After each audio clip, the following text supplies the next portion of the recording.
Eh bien, bienvenue Célina, je suis contente de t'avoir une deuxième fois. Donc je crois que c'était dans les premiers épisodes qu'on s'était vus, ensemble. Je crois que je l'ai réécouté tout à l'heure, c'était l'épisode 3. Et Oui, c'est vrai ça. ouais. Et donc, ben, on se retrouve aujourd'hui, pour parler un petit peu d'autre chose et notamment, bah, tu pourras te représenter, quand même, rapidement, succinctement, mais on avait envie, d'avoir une conversation un peu informelle sur, la cuisine derrière. Qu'est-ce qui se passe, dans nos vies, d'enseignants, de pédagogues, voilà, comment on gère, les plannings, la fatigue, la Mmh. créativité et tout ça? Effectivement, merci, hein, merci Yael de me réinviter. Effectivement, tu lançais le podcast et voilà, tu m'avais parlé de cette, belle aventure de pouvoir, donner la parole de manière informelle à différentes personnes voilà, qui sont, pour toi, voilà, qui évoluent, on va dire, dans le monde du mouvement et qui sont des porte-parole, voilà, de différentes approches. Donc merci encore de m'inviter, c'est toujours chouette. Il y a quelque chose de toujours très spontané et très, amical et merci pour ça, quoi. Mmh. Mmh. Avec grand plaisir. Bah, peut-être je t'invite à te représenter succinctement pour les gens qui ne te connaîtraient pas, voilà. C'est un exercice qui est toujours, intéressant, hein, 20 ans plus tard. Enfin, c'est pas comme si j'avais 20 ans, hein, donc voilà, j'approche les 53. C'est toujours un exercice intéressant et voilà, est-ce qu'on se présente par ce qu'on fait, par ce qu'on a fait? Est-ce qu'on est défini, par nos actions, par nos pensées, par notre statut? Et nous, on est dans le mouvement, donc forcément que ça bouge tout le temps. Donc que dire? Écoute, ça fait une vingtaine d'années que j'accompagne voilà, les enseignants et mes élèves et mes clients à se mouvoir avec conscience, avec, respect aussi de leur architecture, singulière, à travers, différentes approches, différentes techniques, qu'elles soient, du pilates, ou, du yoga ou, de la somatique et puis tout ça avec toujours, la focale, évidemment du fascia et de la biotenségrité donc, on va dire que j'œuvre à cet endroit-là, de l'échiquier, avec différentes techniques, thérapeutiques dans les mains également et énergétiques. Voilà, j'aime créer des espaces, de ressourcement et puis également d'accompagner les enseignants sur leur formation continue, pour, remettre en question, en fait, leur matière, quoi. Donc, oui, Mmh. je fais de la recherche, je suis beaucoup dans ma petite cuisine, comme tu disais tout à l'heure, voilà, dans mon labo. Ce corps et puis dans ma pièce, sur mon tapis ou dehors pour,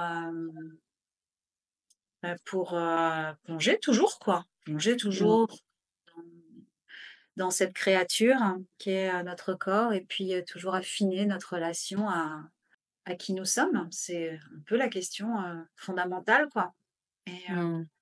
le mouvement il nous invite déjà à nous sentir, à nous ressentir et puis peut-être avoir des éléments de réponse, tu vois, par rapport à ça en fait, qui suis-je? Au-delà de parfaire un mouvement, d'être en forme, d'avoir des abdos, voilà, des fesses musclées et cetera. Je pense qu'à un moment donné, il y a un questionnement qui doit émerger en fait dans l'accompagnement, la pédagogie, la transmission et cetera quoi. Mmh. Mmh. Je pense qu'on est, toutes les 2 à des endroits un peu similaires, bien qu'on ait des parcours, ben, forcément singuliers, mais voilà, on est toutes les 2 et enseignantes et enseignantes de professeurs et on vient de peut-être plus marqué chez toi de plusieurs techniques différentes. Moi, j'enseigne pas les autres techniques, même si je les ai traversées. J'enseigne essentiellement le pilates. Toutes ces différentes casquettes et c'est là où on va rentrer un peu dans le vif du sujet.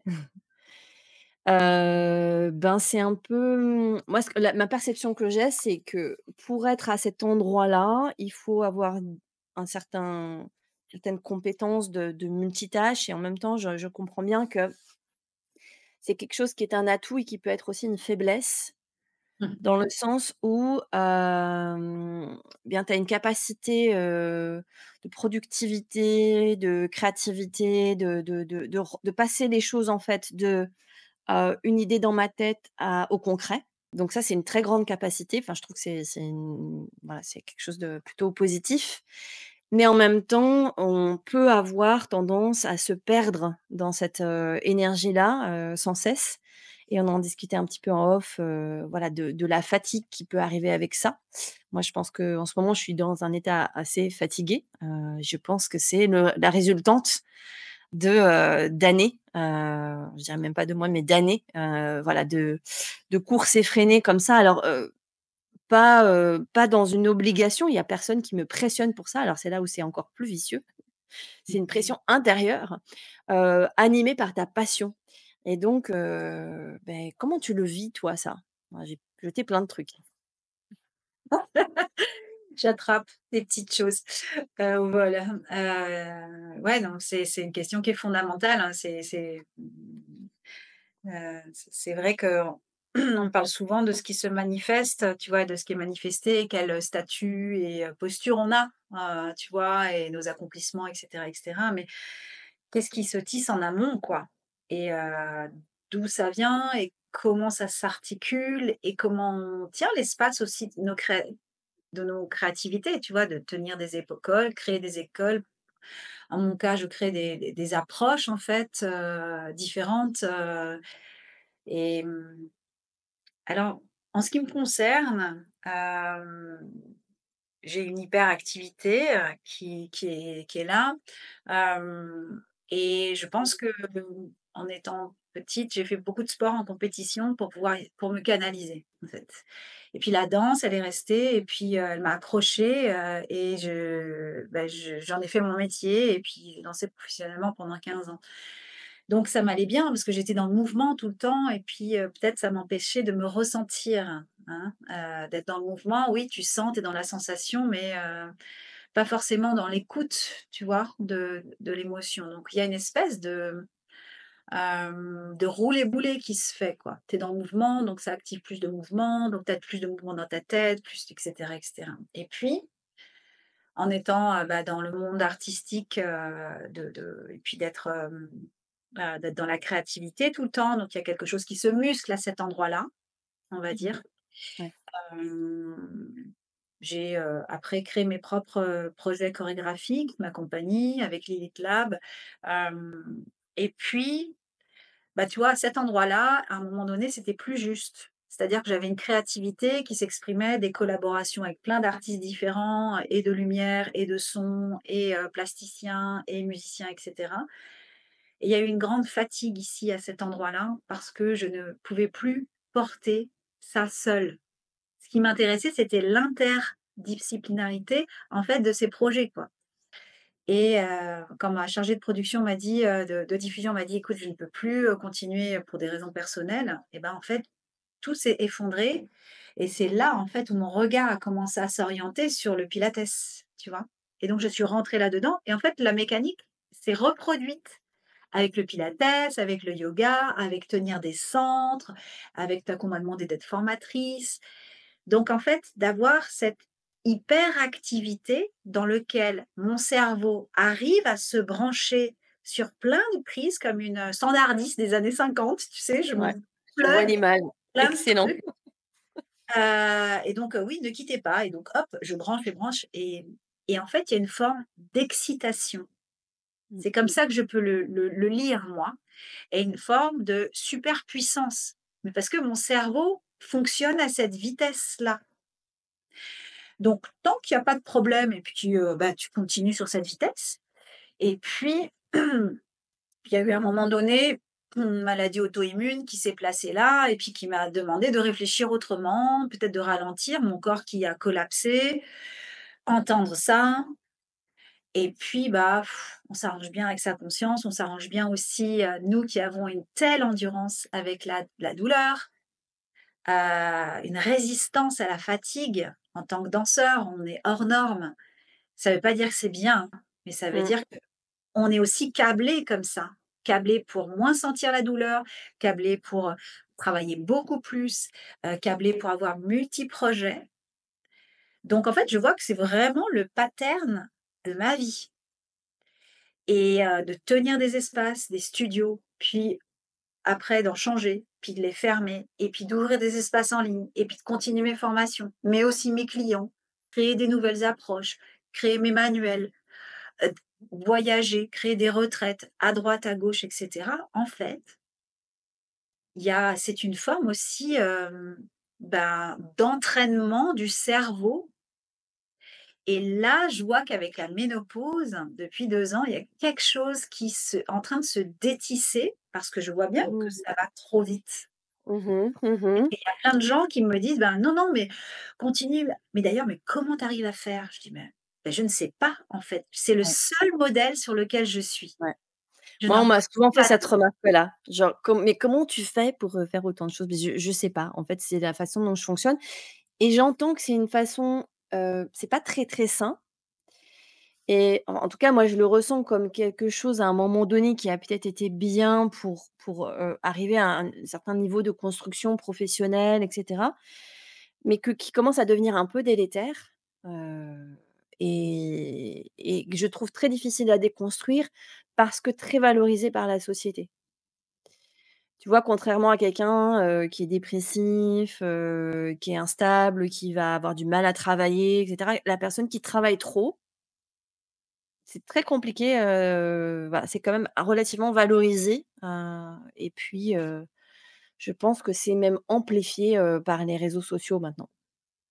Tu vois? Mmh. Cette espèce de Ouais, ouais. course à produire, à être présent, à marquer présence, tu vois? Et puis, il y a aussi une forme d'accoutumance, à la dope, hormonale qu'on crée. On crée, de l'adrénaline, et puis c'est une drogue qui est très forte, en fait, pour le cerveau. Donc on le sait, en allant en scène, il y a ça aussi qui nous anime et qui nous permet de dépasser nos peurs et vraiment, en ce qui me concerne, j'ai pu observer comment je pouvais être accro, en fait, à cette hormone.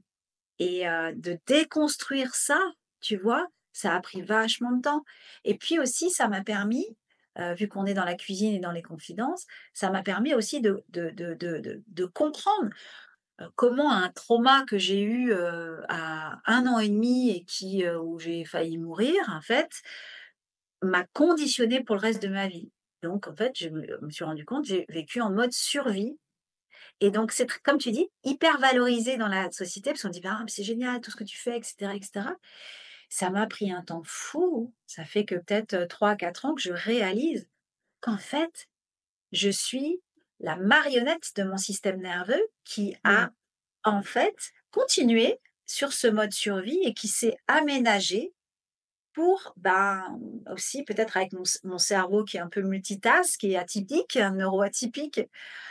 Bah, ça m'allait bien jusque-là et puis je pense qu'au bout d'un moment, en réalisant ça, je me suis dit: «Ben, il y a quelque chose qui sonne plus juste. Je dois, oui, aménager des espaces pour moi, pour pouvoir en fait, faire moins».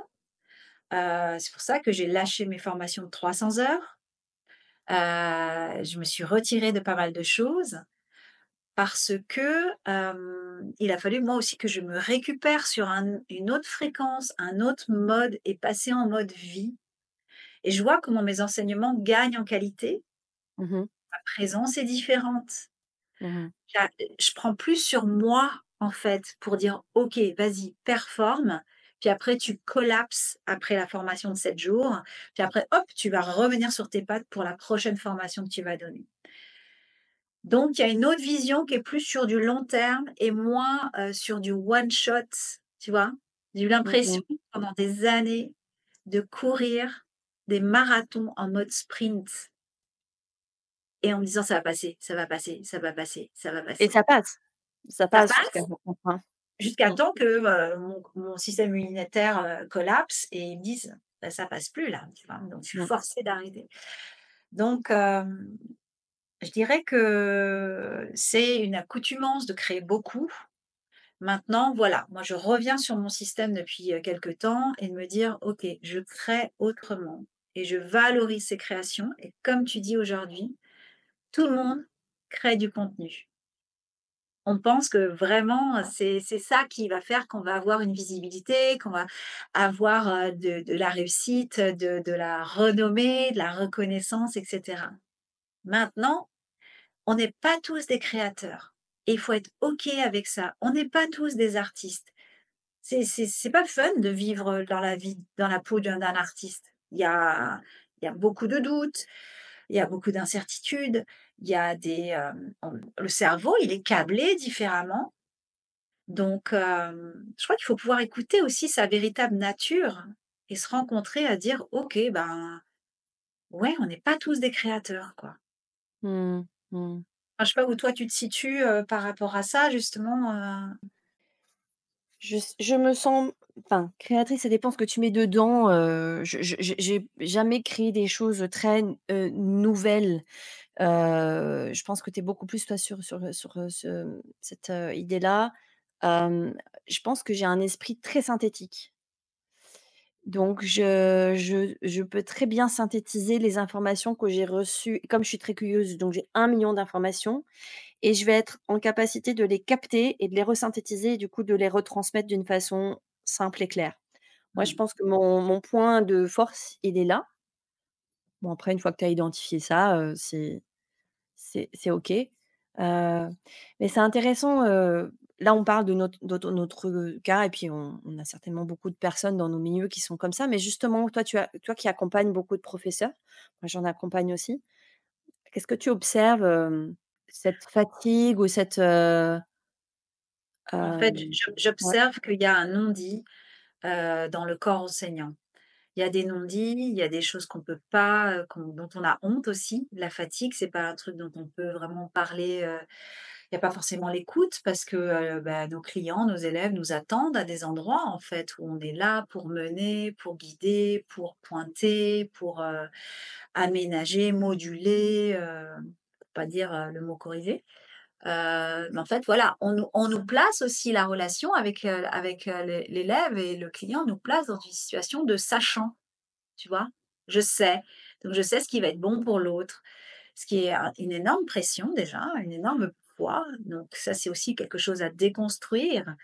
Puis j'accompagne les enseignants pour ça, déconstruire, de dire: «Elle où est ma limite? Où s'arrête ma Mmh. responsabilité dans cette relation avec l'autre, avec cet élève qui projette aussi sur moi la solution que moi je vais la sauver cette personne-là, quoi». Mmh mh. Mmh. Donc il y a clairement un espace thérapeutique qui se crée, en fait et Ouais. heu et donc j'entends j'entends l'absence de mots à cet endroit-là de la part des enseignants, de, heu, de ne pas dire, d'avoir la honte, la peur du rejet, la peur que tes clients, t'abandonnent, la peur de montrer que tu es plutôt fragile, enfin ou voilà, forme de vulnérabilité et cetera. Parce qu'on peut être assez vite, cadenassé dans la projection de nos élèves.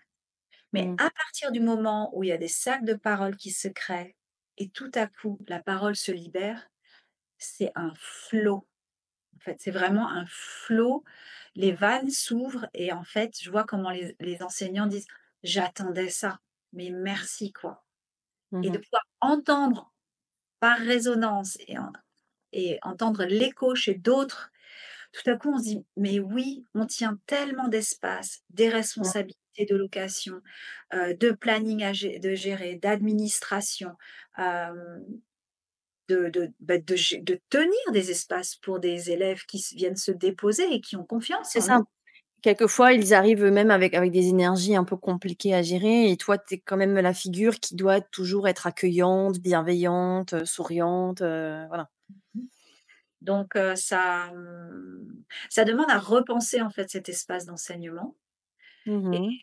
et à déconstruire la relation à son métier, la relation en fait à, son élève, la relation à la méthode ou à la technique qu'on enseigne pour, aussi faire un travail d'introspection pour, moi c'est la première question que je pose à mes enseignants, enfin à mes étudiants, c'est, heu: «Pourquoi tu enseignes?»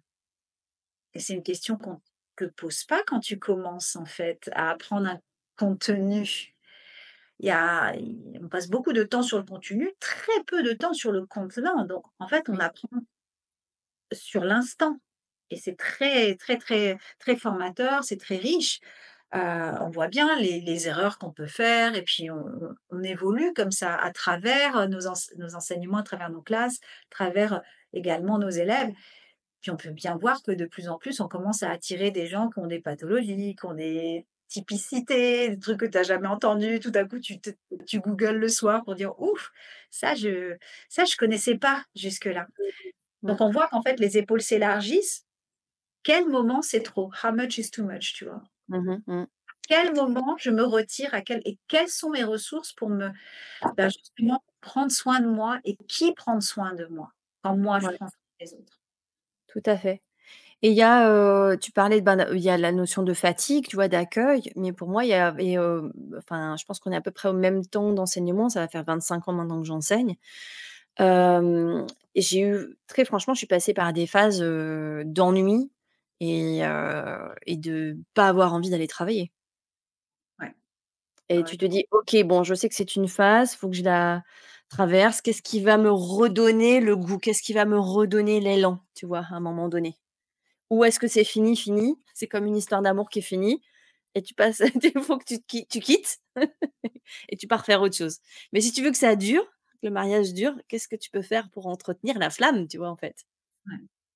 Mmh.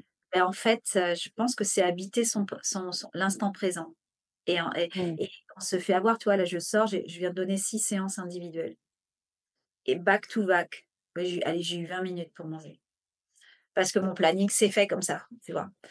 Heu et en fait, chaque cours, chaque début de cours, je me dis: «C'est mon premier cours, c'est mon premier cours». Il y a pas en fait, si je suis dans une accumulation du temps avec, tu vois, un effort ou quoi, là, c'est mon mental pensant qui me pense, et là, c'est foutu. Je suis en train de rouler, sans pneus, tu vois? Sur les jantes.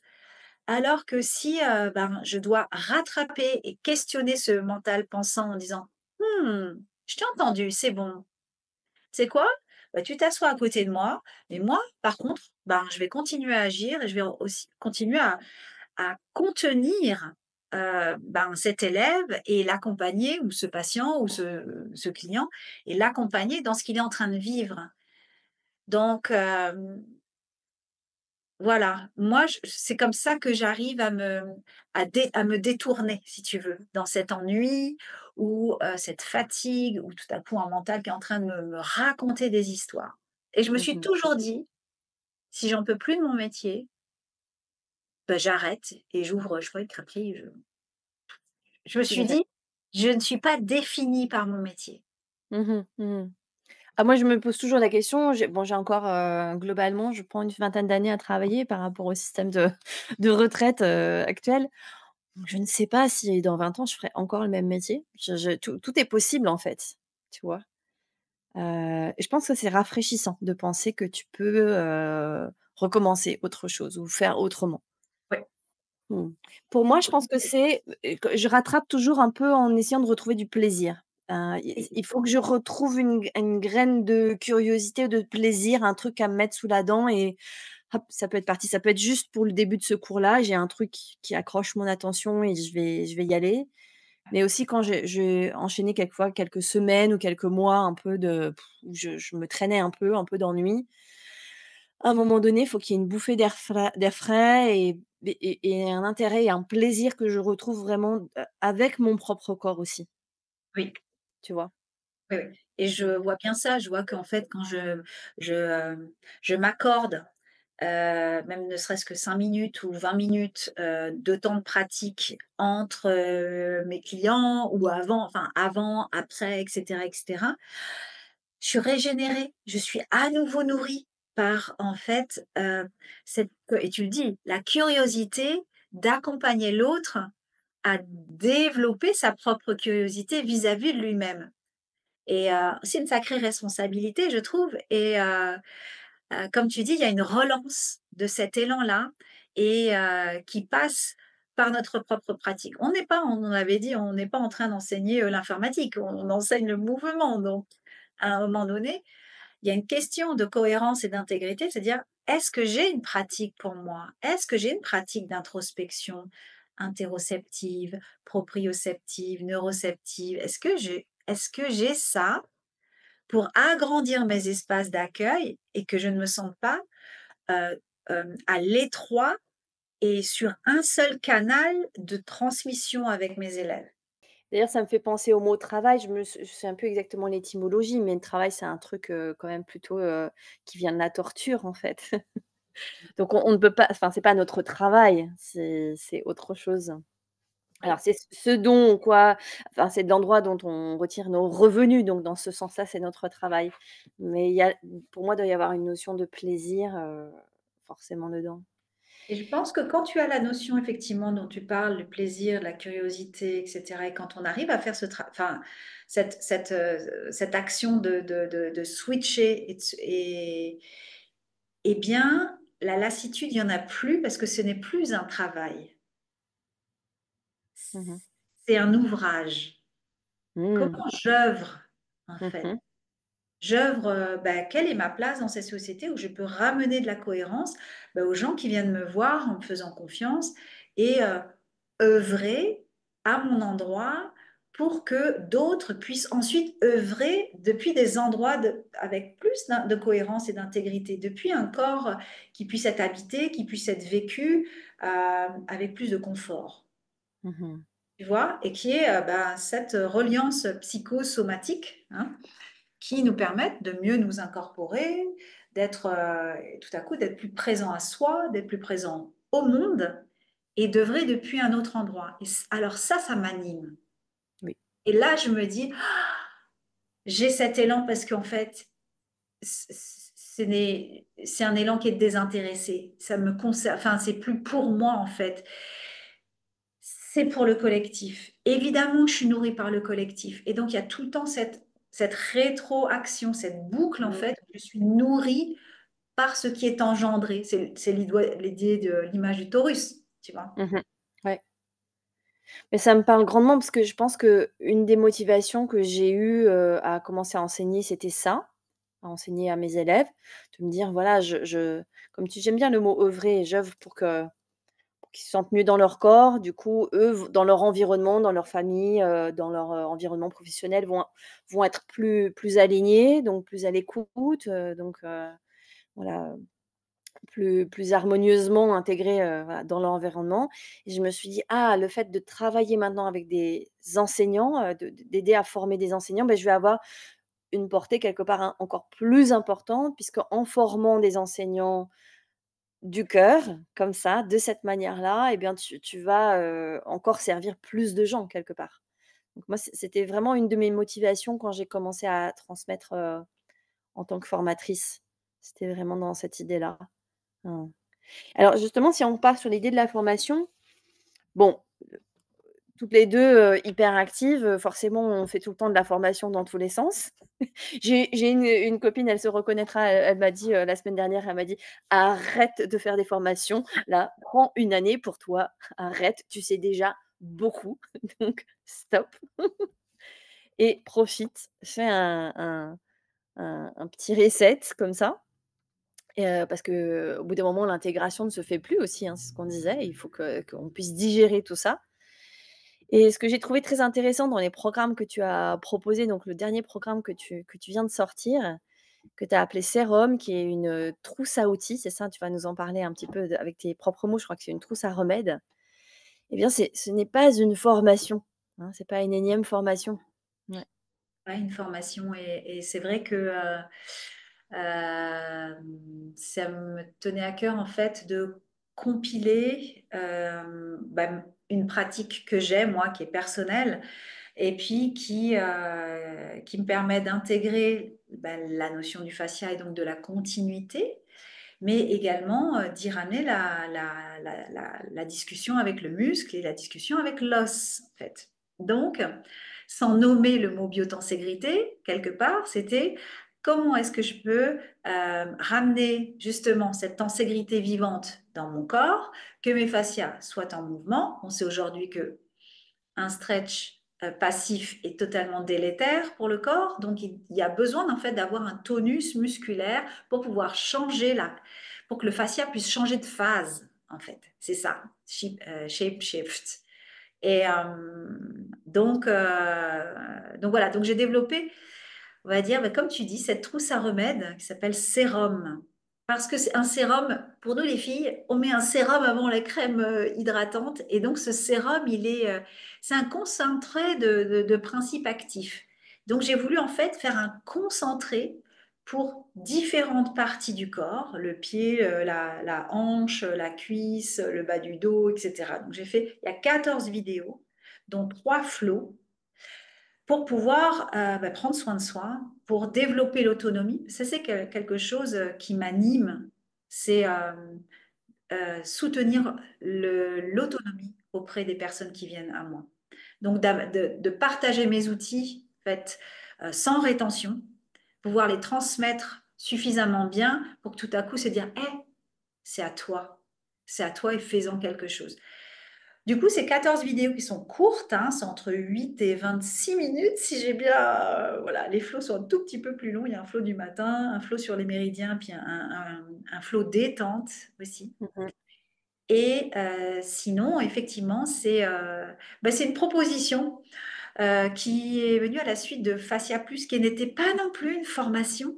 En fait, Fascia Plus n'est pas une formation. J'ai voulu ouvrir ça au grand public, de dire vraiment avec un tout petit prix, et de dire, hé, ça fait 14 ans que je récolte des informations sur les fascias, que je les incorpore, que je les questionne, que je suis dans mon laboratoire, que je les transmets, que je les remets en question, que je continue à étudier, etc., etc., dans ma cuisine. Et donc, bah là, il y a déjà, tu vois, le programme est sorti il y a quoi? Il y a 10 jours, même pas. Il y a 150 personnes donc, qui suivent maintenant ces Roms. Je suis hyper touchée de cet engouement-là parce que, ben oui, tu sais, c'est un peu... je ne l'ai pas pondu la semaine dernière, en fait. Ça fait 20 ans et plus toute ma carrière de danseuse. Donc, le truc, en fait, voilà, a eu le temps de sédimenter, donc, c'est ce petit programme, Sérum, j'ai des retours sublimes dessus et je suis heureuse que ce soit très utile en fait. Alors je l'ai testé déjà un peu parce que comme, je t'ai dit, auparavant, je suis dans un état de fatigue, je pense, assez avancé. Et alors pas fatigue physique, mais fatigue un peu mentale, brouillard mental, voilà, puis des petites, douleurs un peu sur mes chevilles, sur mes genoux, voilà. Donc j'ai pris des petites bribes, j'ai été très, très, pas docile du tout, donc j'ai fait dans le tout dans le désordre, j'ai pris où ça me plaisait. Je pense que c'était Ouais, un peu c'est l'idée. totalement, Ouais. oui. Tu sais, tu donnes un ordre, puis après, tu dis, Mmh. bah, faites Donc j'ai hein. commencé par les chevilles parce que c'est là où j'avais mal. Alors je me suis dit: «Ah, Très je vais bien. regarder ce qui se passe là et tout». J'ai déjà fait plusieurs 2 flots, j'ai pas fait la détente et effectivement, c'est de me dire, c'est un temps peut-être que, je suis en premier lieu avec toi, avec la vidéo qui est guidée. Puis après, il y a des petites choses et je pense que il y a un carnet de notes dans ce sens-là. Qu'est-ce que je retiens? Quel est le mouvement de, par exemple, de cette séquence-là qui me fait du bien et que je vais garder? Et ce que j'ai aimé, c'est de me dire: «C'est pas forcément quelque chose que je vais faire et pratiquer pour le renseigner derrière». Vraiment, si ça ressort dans l'enseignement, c'est parce que je l'ai intégré et que je l'aurais vécu, mais c'est vraiment un truc pour moi, pour me faire du bien, pour trouver des petites routines de comme tu disais, des fois tu as 5 minutes, tu as 10 minutes et tu as quand même besoin, de te régénérer. Voilà, donc j'ai trouvé ça très, très chouette Mmh. et le nom est très chouette aussi. Ouais, j'ai articulé quoi? 4, 5 techniques par zone du corps, justement d'activation myofaciale, hein, parce qu'on Et veut puis tout c'est faire. toujours avec le même système, donc en fait tu t'y retrouves. C'est Ah ouais, simple. il y a une équation, il y a une formule magique, et puis en fait, on l'applique à différents endroits du corps avec, bah, chaque fois, oui, je te dis 4, 5 techniques, puis rien n'est exhaustif, tu vois. Donc à un moment donné, voilà, mon cerveau d'hyperactif a dit, bon, 4, 5 techniques, ça suffit, en fait. Il n'y a pas besoin de développer plus que ça. Donc ouais, sérum, hein, mais c'est intéressant ce que tu dis. Il y a des gens qui m'ont dit, ah ouais, comme toi. Moi, je le garde pour moi parce que c'est une telle, C'est ma trousse à remèdes et puis je l'utilise et puis je sors le petit remède dont j'ai besoin. Ah bah aujourd'hui c'est l'épaule, je vais le faire plusieurs fois.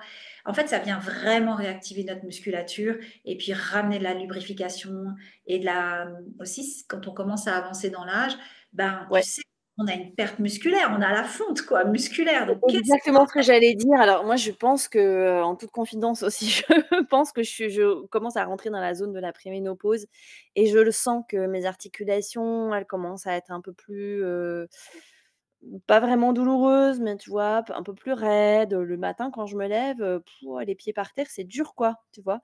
Et j'avais moins ça à certaines époques, donc je me dis: il va falloir que je m'occupe, de ça, en fait. Faut pas le laisser se dégénérer. J'ai l'impression que je suis juste, tu sais, à la en haut de la falaise là et que je peux continuer à marcher sur la crête assez longtemps, mais que si je fais pas attention, Mmh. ça va glisser, tu vois? Mais enfin, voilà, moi je crois que j'ai terminé ma ménopause. Oui, bah oui. C'est vraiment à mes 50 ans pile, tu sais, ça a commencé. Et puis sans signe en coureur, quoi. Puis moi, je suis une fille assez athlétique, tu vois. J'ai commencé à sentir des dérèglements dans mes tissus, à voir mes muscles fondre, etc., etc. Et c'est vrai qu'il y a ce questionnement de dire, mon Dieu, est-ce que je vais courir derrière mes muscles? Tu vois, j'en fais quoi? Et en fait, ben, il y a cette phrase qu'on connaît bien, c'est use it or lose it. Tu utilises tes muscles ou tu les utilises, ou si tu les utilises pas, ben, tu les perds. Donc, en fait, ça nous demande de continuer à bouger, peut-être presque plus, mais en chargeant la fibre musculaire. Tu Mmh mh. vois? Donc oui, on peut travailler avec des poids, oui, on peut travailler avec des résistances. Dans le Pilates, on a nos ressorts, tu vois, qui nous permettent en fait de charger notre système neuromyofacial et puis de se dire, OK, avec ces forces tenso-compressionnelles, de dire, OK, je vais pomper le tissu, je pompe le muscle, etc., etc. On n'a pas toujours une machine avec des ressorts sous la main. Donc, cette trousse à remèdes, elle se met dans le sac à main et puis à tout moment, tu peux la ressortir et travailler, oui, avec quoi? Deux briques, une serviette et un Ouais, tapis, tu ouais. vois? Donc, c'est basique, mais en fait, ça vient réactiver la fibre musculaire pour garder la forme, en Mmh fait, mh. du Mmh mh. muscle et surtout continuer à pouvoir être une structure autoportée, autoportante et continuer à avoir une cohérence justement entre bah, nos éléments de tension, nos éléments de compression. Et c'est vrai qu'il y a un changement hormonal, donc il y a un changement en fait dans les tissus. Les articulations sont moins tenues, soutenues. Beaucoup de problèmes d'épaule chez les femmes qui sont en périménopause, tu Mmh. vois. Maintenant, j'ai lu, il faudrait que je retrouve cet article-là, scientifique, qui a démontré en fait, des syndromes de l'épaule gelée chez les femmes ménopausées ou en préménopause, tu vois, donc Mmh. c'est lié hormonalement. Donc, il y a un véritable engagement de soi, de se dire, OK, ben, en fait, je vais soigner ce corps, mais en réactivant ma fibre musculaire et en réhydratant, parce que tu as vu, avec la ménopause, il y a une déshydratation tissulaire. Mmh. Il faut vraiment aller activer nos fibroblastes, activer la réponse justement aussi collagénique, de continuer à créer du collagène. Et c'est pas, je suis désolée de le dire, mais c'est pas en buvant des poudres que qu'on va le tenir. En fait, ça va saturer notre foie, hein. Donc, c'est en bougeant qu'on crée notre collagène et aussi on vient soutenir la production d'acide hyaluronique, de Mmh. hyaluronane. Donc Mmh. voilà, je le souhaite en fait comme une petite potion magique, un sérum qui puisse nous soutenir et c'est aussi autant que pour les hommes que pour les femmes, que les Ouais. athlètes. Tu vois, les athlètes en prépa olympique là qui suivent en fait ce programme-là. Donc j'attends des retours, j'ai des danseurs, j'ai des professionnels du mouvement comme toi, j'ai des enseignants qui se disent ah mais génial, mais oui je vais mettre ça dans mes cours, même si c'est pas une formation. Mmh. Et quand tu goûtes à quelque chose qui te fait du bien, forcément, tu as envie Tu as de, tu envie vois, de partager. tu as Ouais, envie de le partager. ouais, Et puis, tout à j'ai fait. des gens voilà, qui ont pris le programme, qui ont 18 ans, puis j'en ai d'autres qui ont 88 ans, tu vois. Voilà. Oui, parce que c'est pas physique, c'est pas compliqué et même, dans les pratiques que tu proposes en règle générale, tu pas une approche, corporelle compliquée, en fait. C'est toujours des mouvements simples, et moi, avec le temps, je pense et peut-être on pourra finir un peu, sur ce sujet-là, je pense que c'est pas ce que tu fais qui est important, c'est comment tu le fais, tu vois? Donc tu peux faire des mouvements très, très simples. Peut-être certaines personnes, ça va être juste, de marcher, de jardiner et puis de le faire en conscience et de le faire avec une attention particulière et bon, bien sûr, je pense qu'il faut quand même varier les mouvements, mais on n'a pas besoin de faire des trucs fous corporellement pour être en Oui. forme, en fait. Après bon, Exactement. ça dépend quelle forme on veut avoir, tu parlais de champion olympique, voilà. Mais a priori, on va On pas courir le 100 voilà. mètres, tu vois? Oui, on n'a pas, effectivement, les mêmes, buts dans notre vie et puis, on sait qu'il faut qu'on continue à avancer dans l'âge en étant, déliés, avec une, mobilité articulaire, avec une physicalité, en fait. On sait bien que la sédentarité, elle est délétère pour tous nos systèmes corporels et puis aussi pour notre psyché. On sait que quand tu bouges, ben, en fait, tu actives, en fait, les mitochondries qui sont, dans nos tissus, dans nos muscles. Donc, quand tu actives tes muscles, en fait, c'est des petites usines à énergie, puis qui vont produire aussi ben, une hormone de bien-être. Enfin, c'est une cascade neurologique et tissulaire qui est dingue. Mmh Donc, mh. pour aller réhydrater, effectivement, et se prendre en charge, en fait, s'autonomiser. On ne peut pas Mmh. en fait, aller demander à quelqu'un d'autre de prendre soin de nous, alors que nous avons créé cette matière, ce corps. Donc en fait, on est et les architectes et les soignants, on est notre propre médecine. En tout cas, c'est dans avec beaucoup d'humilité, dans cette visée-là que je propose en fait euh, sérum et fascia plus et puis bon aussi tous les accompagnements, euh, voilà, que j'offre. Ouais. Je crois que tu, offres une retraite aussi cet été, hein, de nouveau, Ah oui, c'est chou. avec Avec Karen Kirkness, le docteur Karen Kirkness, qui est à l'origine des 5 filaments. Ouais, c'est du 3 au 6 juillet. Ça s'appelle The Spiral Experience. C'est en Ardèche, au domaine du Taillé, sublimissime endroit. Voilà, puis après, on peut effectivement. J'ai la retraite ressources aussi, fin oui, octobre. c'est ça. Ouais, je crois que Octobre ça en c'est ouais. Corse. Et Mmh. puis voilà, je serai à Paris avec les 5 filaments en novembre. Et puis fin novembre et aussi avec émergence, le système des organes, une plongée somatique dans les organes. Donc effectivement. Mmh mh. En tout cas, si on veut me trouver, c'est facile, on peut aller tapoter mon nom. Oui, bah, on mettra tous les liens vers, le tes programmes et puis ton site Ouais. internet. Ouais. Mm. Aller goûter à toutes ces expériences que tu proposes et que tu offres, hein, en fait, c'est vraiment ça, hein. Je trouve que, si je peux, finaliser comme ça, conclure, tous ces endroits-là, ils sont, vraiment partagés, d'un endroit de de générosité, tu vois? Parce que je sais ô combien ça coûte. J'allais dire ça coûte, oui, autant financièrement que d'énergie, que d'avoir fait ce parcours, de formation et de connaissances que tu as. C'est juste énorme. Je ne sais pas si les gens, des fois, s'en rendent compte du temps qu'on va passer, en fait, et que tu as passé, voilà, à lire, à se déplacer, à voyager, à expérimenter, enfin, voilà et En donc fait, ouais, tu offres ce partage-là, tu vois, avec beaucoup de générosité. Je trouve ça, très chouette. mm. Écoute, je ne sais pas si on peut enseigner depuis un autre endroit. Je Mmh. ne sais pas. Je crois que quand on donne un cours, on donne un cours. Enfin, tu vois, on ne le reprend pas. Je ne suis pas dans la rétention d'informations. Je ne sais pas faire autrement aussi, tu vois. Mmh mh. Et,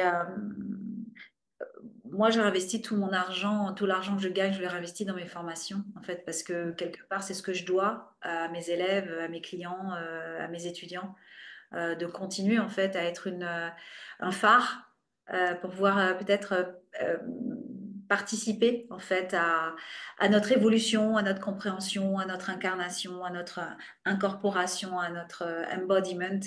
Euh, je pense que c'est le seul endroit où on puisse être.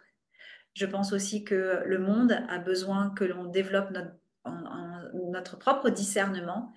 Et quand on n'est pas dans sa matière, c'est complexe parce peut être assez vite balayé par des croyances, par des dictats, par des impositions, des opinions des autres, etc., etc.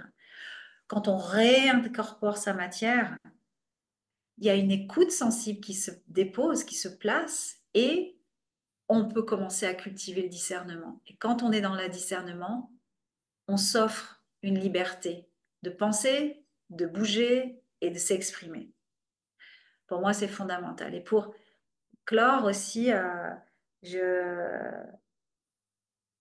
ne pourrais pas faire ça sans mon amoureux.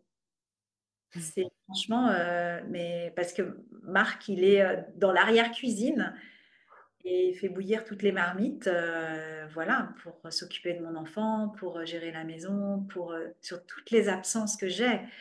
Tu vois? Donc, il a jamais été un frein, au contraire, il m'a toujours porté. Et ça, il faut le nommer parce que jamais on nomme nos compagnons qui œuvrent aussi et à sa manière et qui me permet, moi, de m'épanouir, de fleurir et puis d'aider d'autres aussi à se germer et à se fleurir. Donc, merci à lui. Mmh, très chouette. Bah, merci Célina pour ce temps, toujours, hyper savoureux et du Ah, cœur. merci à elle. Merci à tous. Merci à toutes.